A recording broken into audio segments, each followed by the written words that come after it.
Yes indeed, y'all. Welcome to New Orleans. It's Mardi Gras, baby. We gonna make it do what it do. Come on, y'all, put your hands together. We are so New Orleans. Come on. Make it do just what it do. Come on, y'all. Let's go one time. New Orleans culture is the tradition of food and music, and the history of the two are inseparable. You know, a rhythm kitchen, it's just not us. I mean, we can take any kitchen in this town and we can interpret their native experience through the local ingredients that we have here in New Orleans. And I guarantee you, there's a lot of talent in that kitchen that's going to be able to orchestrate all those elements, all those variables, and he's going to make sense of that music through a beautiful dish. New Orleans is a celebration of food, music, life, family, and community. And it's a spirit that you cannot duplicate, you cannot replicate, you cannot commercialize. It comes authentically from the people of New Orleans and the history of this great city. You're here because of the food and the music. And there's no getting around that the two feed each other. We gather, we nourish each other, we support each other, we break bread, and we dance. My food was music. I definitely think there'd be balance in it. You can't have really too much of any one flavor or any one instrument. You definitely want to have solos and things of that nature to make the comparison. But you can't have anything that just stands out more than anything because that's all you hear or that's all you taste. I think balance is definitely the key to creating great food and also creating great music. So, you know, shrimp and grits, it's like a real smooth kind of a delicacy. So that'd be maybe like Duke Ellington say.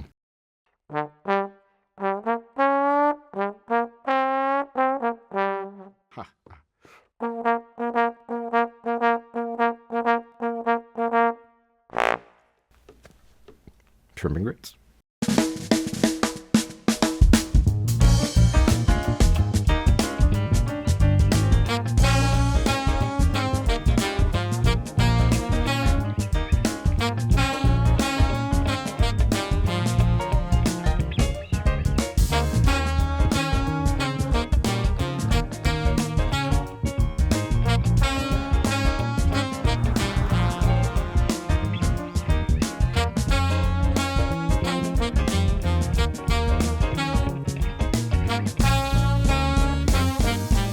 You're not going to get dishes and food like this anywhere else in the world.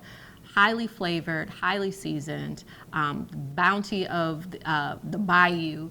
I mean, so much that we can say about our city, and the chefs are at the forefront of making sure that we preserve these stories. The Atchafalaya Basin, the Gulf of Mexico, southern Louisiana, you have so much to draw from all the fish and the shellfish. The crab is amazing. All of the charcuterie, the boucheries, the andouille sausage, the tasso ham, the boudin. It's really never ending. It's truly one of the best regional cuisines, I would say, in the United States, and one that's been present for hundreds of years now, and it just keeps growing and expanding, and it's really, truly amazing. When we started Atchafalaya so many years ago, for me to have fun, we needed to have live music, and we would have great music every Saturday and Sunday for brunch. And as great as that was, sometimes I thought, well, you know, there could be something a little more meaningful here. Perhaps we can put food and music together in a more meaningful way, a more interesting way.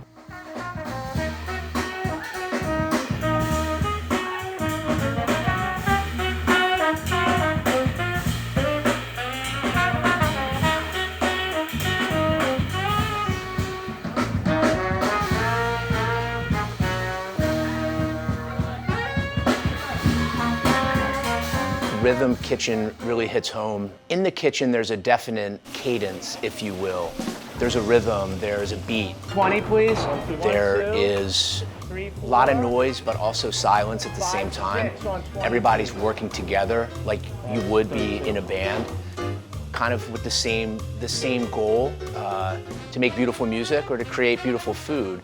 I'm a culinary historian, and I spend my life looking at cookbooks, and I imagine the music that goes along with that, because I believe in something that Verda Mae Grosner, she was a cookbook writer, food historian, that she said in her cookbook about vibration cooking. I believe that New Orleans, our cuisine has a vibration. See, The music is going to dictate the pace. The music is going to dictate the rhythm of a dish.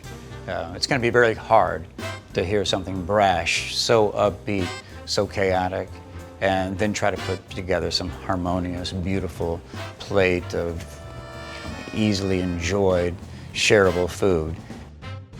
You know, you're walking home from Jazz Fest and you just had the most fulfilling day possible. Now you're walking to your car and you're just going right through a brass band performing on the street. You take all of that and you can bring that to your cooking, and it's easy. It's how you chop your vegetables. It's how you choose to make your roux. You know, when you cook, there's only one way to cook, and that's cooking with music. That's where you're gonna get some soul, and that's how you break bread with your brother. That's the rhythm. So, beginning of the evening, I want you to come in and have something. You're waiting for your table, maybe you're waiting at the bar, but you need to have something that is compelling, rhythmic, and hopefully it results in some memory-making experience, and it culminates in a performance or a feast that we can all break bread with our brothers over some beautiful music. I think there are a lot of similarities between writing music and creating food.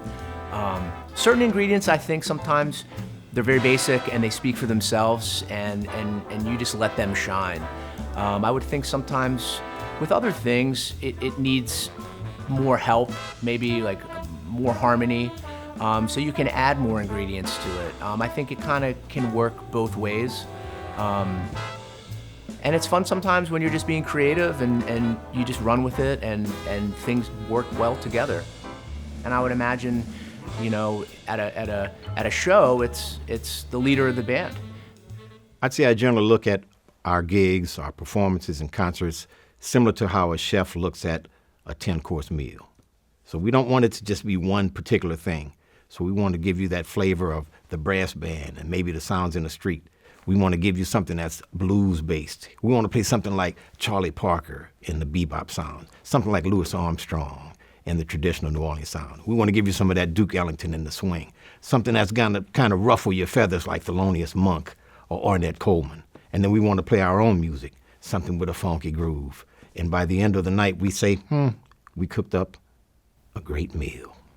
To improvise in the kitchen, first and foremost, it takes a lot of years of honing your craft, where you can just go back there and start putting stuff together just from the top of your head. I've worked with a lot of talented chefs during my career, and I've learned from the very best of them. But it is a lot of fun, the same way a band can just be free-forming and kind of going off in a million different directions and then bring it back. The same thing in the kitchen, where maybe one of your guests says, be creative, make something for me that I've never had here. And to go back into the kitchen and pull from all the wonderful ingredients and just create something right then and there in the moment, it's a high, it's a rush, it's a lot of fun. I'd imagine that one difference between the bandstand and perhaps what the chef deals with is we will change or call an audible depending on what happened before. So for example, maybe I'm playing a song and the idea of this song is I want the folks to be in a good mood throughout. Then maybe somebody's solo takes a turn and it gets a little more serious. So then what we do with the next song after that is determined by what happens in that previous song. Or maybe I want to play a song and it's really a romance song. But then the soloist decides, okay, we're gonna take it out to another realm. Then I have to decide, okay, are we gonna play more of a groove tune? So I'd say that's the biggest difference, is that audibles are being called all of the time. And it's like we ease into it.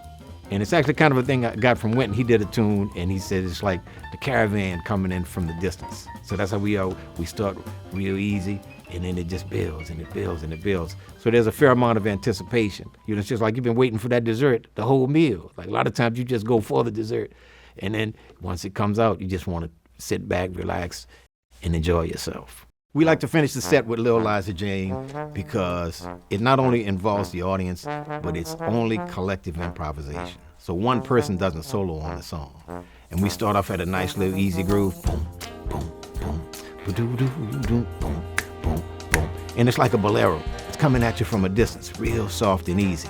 And next thing you know, it's the intensity is building, the intensity is building. And then we have group improvisation, and maybe the trumpets are doing their thing, the saxophones, we have the choruses that they're playing, trombones, we're harmonizing, we play a certain kind of riff. So you get a chance to experience all of what the band does. The rhythm section is just grooving, piano players taking it easy. And then at some point, the vocal comes in, and then the audience, there's that participation, and we all collectively get together. And it's like a dessert that the entire table can enjoy, and you've waited, and it's the end of the night, and you get that wine, and everything is just right.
Folks like to sing along with it, but it's a nice, easy-going song.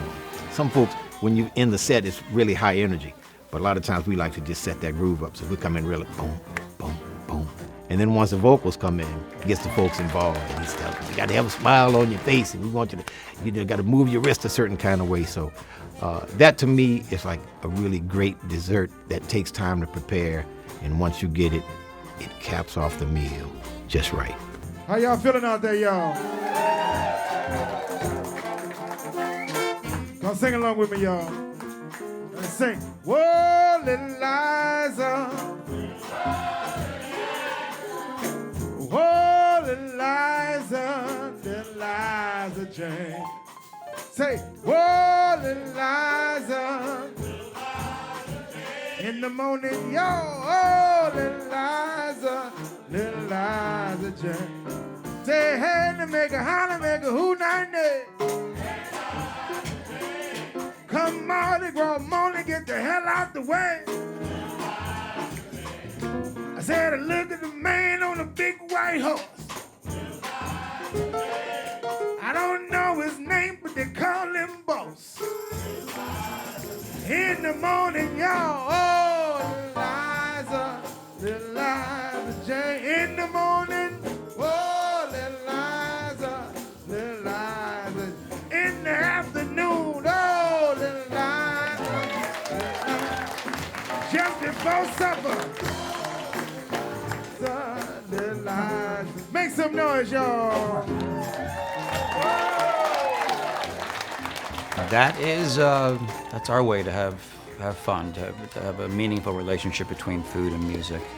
We, as a team, we choose a musician, a band, and we take the time, we listen to their music. Let's go see them live. Let's get an impression of what they do and get a feel for them. We come back and we think about it, like, well, what can we do? How can we italicize or put our slant on what their music sounds like?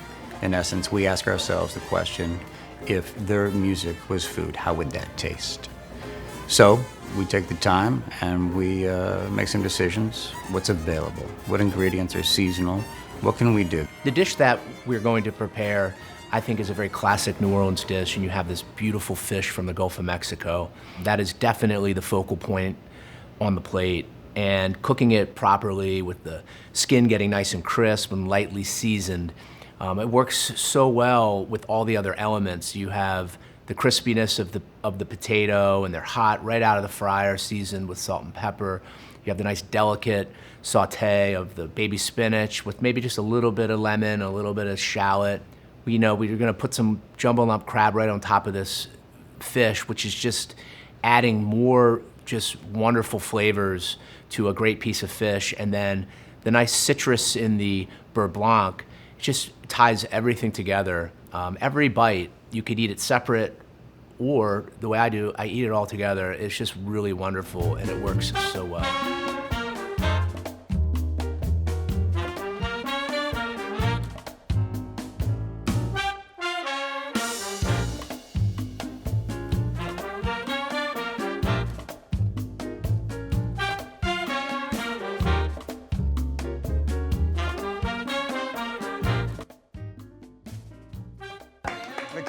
Yes, indeed. Chef Christopher Lynch, everybody. All right. A toast to Del, everybody. To your beautiful music, to your delicious music, Chef. Cheers, everybody. Thank Cheers, you for being everybody. here. Enjoy. All right. It's special dinners like this that we get to, Well, we get want to to make a improvise. fan out We out get of to everybody as much as you guys do, and keep them Yeah. coming back and Yeah. bringing the friends and the family, and it's very similar when you think about it. Oh, yeah. Well, we were talking about it after the show the other night, how is there a set list? Is there not a set list? Is it a jam? Yeah. What's the structure? And musically and culinarily speaking, I think it's very similar.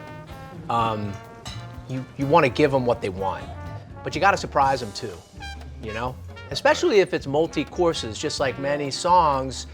You don't want it to be too obvious. You got to have some surprises, up your sleeve. Plenty of surprises in a 90-minute set. Yeah.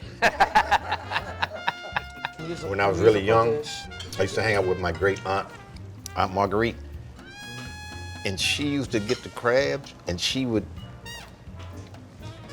take out all the meat of the crab, which was an arduous process. Absolutely. But she just would do that, and ever since then, I just had this thing with I would where you ain't Marguerite?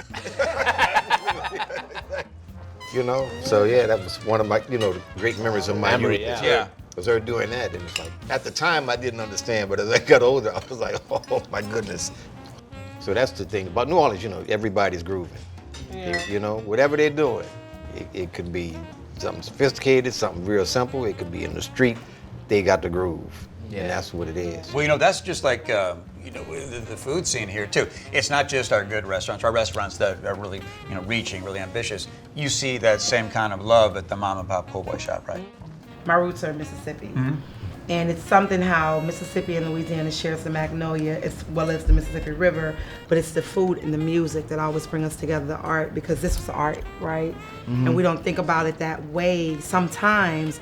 However, it's when you ask the question about what's next, the song, this was a whole melody, a piece that was even the way we, squeeze the lemon on, or some people pick it's such a beautiful melody, and it was. Well, to your point, it's like nourishment.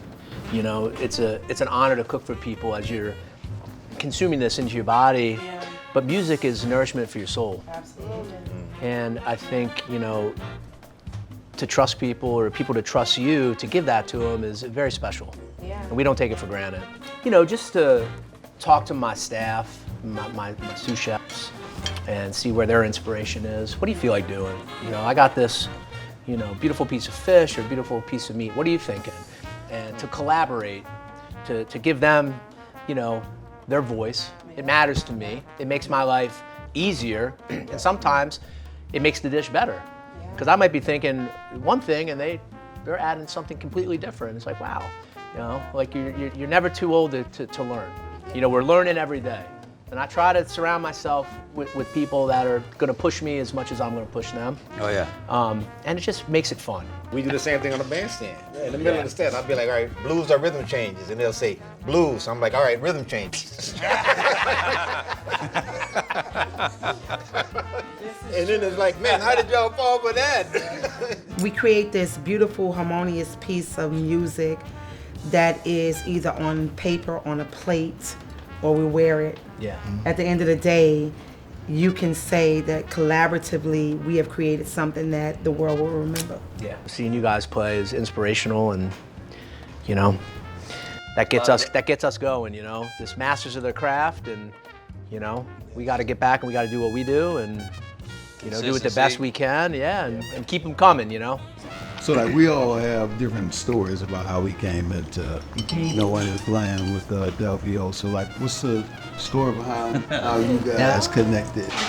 We were in a band together. It was a two-piece. We didn't get that far. Two-piece. And, you know what? People really like Toot Kazoos. Yeah. They didn't go that far. You're like, man, Yeah. this music sucks. Can you cook? Yeah. Yeah, man. Yeah. I'll cook you. I can serve bring it to them. a table. Yeah, it was very short. We met in the restaurant business way back in 1996. Yep. I just moved to New Orleans, fresh out of culinary school in New York. And Tony was a server at the restaurant we worked at. And one night, just out of the clear blue, he said, "Hey, do you want to come to my bar tonight?" And I just said, wait, what? You got a bar? What are you doing here? He's like, "Well, this is my straight job." So I said, "Well, what time?" He said, about midnight. I said, "Midnight? What kind of bar opens at midnight?" He's like, "Well, this is New Orleans." It's like the night shift. Snake and Jake's Christmas Club Snake and Lounge. Jake's Christmas Club Lounge, and the rest is Right? history. Well, I got to tell you, flowers and jewelry did not really impress. To get my wife's attention, I had to buy her an 86-seat restaurant. Hey, we, you gotta do it. So I worked for her, of course. We gotta do that. But Cheers to the boss. Yeah, Cheers to the real boss. Wow, but- slow played that one. slow played that one. Jeez. But best decision I ever made when it Yeah. comes professionally. Here's to you, my friend. Likewise. Yeah, you're right. Appreciate yeah, you're that. right. Thanks, everybody. Everybody happy? What you think? We good? So if I can ask the serious question, what's next? The bill.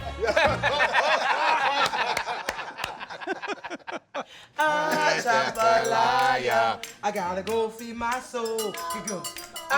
Jambalaya, I gotta go feed my soul. Jambalaya, I gotta go feed my soul. Jambalaya, I gotta go feed. Take this down.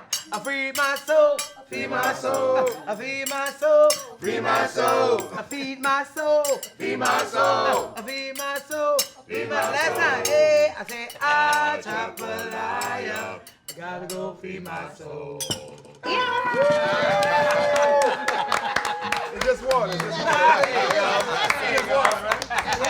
When you look at many of the restaurants in the city, these are staples in our community. I mean, we've had restaurants that have been open since the mid-1800s. They tell so much about who we are and the food that we've eaten throughout the centuries. I don't know many American cities that are still preserving these dishes. And these are a glimpse, like I said, of the many people who have lived here, whether they were French, African, Caribbean, Spanish, German, Sicilian, and we're still holding on to this culture. And we're also holding on to the culture of music. And so when we see that New Orleans is pivotal in the United States and the world of preserving something that is so humane and reflects the humanity of our world, we have to support them. One of the greatest compliments being a chef of a restaurant is having a clientele that trust you and trust your palate. They might come in for dinner and just say, "Hey chef, how are you? Just cook for us tonight." I find that is one of the highest honors, where you can just create something that you know that they're gonna like, maybe with something that they've never had. That's a result of a lot of preparation. What the kitchen labors so hard to make beautiful, that's of paramount importance. I mean, we take very seriously how we, from the kitchen, orchestrate delivery to the table, how it's timed. We can prepare all week, all month, but it comes down to that night. And when you come here, there's a high expectation, and consistency is at the name of the game. So if we can consistently pull off what we've prepared so hard to accomplish, then that's a good night for us.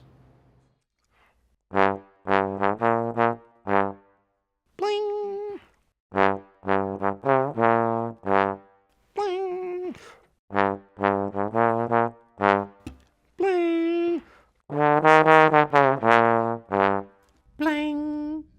So that's like crab dish, man. It could be any kind of a thing. But you think about the crab, and he's walking along the beach, just chilling. Then all of a sudden, it's like, you didn't see that net coming. Whoa, you got scooped up. Sorry about that, bro. Delicious, though. You know, here at the restaurant, you're only as good as your last meal, and we take that very seriously. How we perform both in the kitchen and in the front of the house is of extreme importance. Cooking in New Orleans is definitely a blessing. There's just so much inspiration around you all the time. Man, what is it about New Orleans? I mean, it's the shrimp sandwiches, it's the gumbo, it's the brass band playing in the street.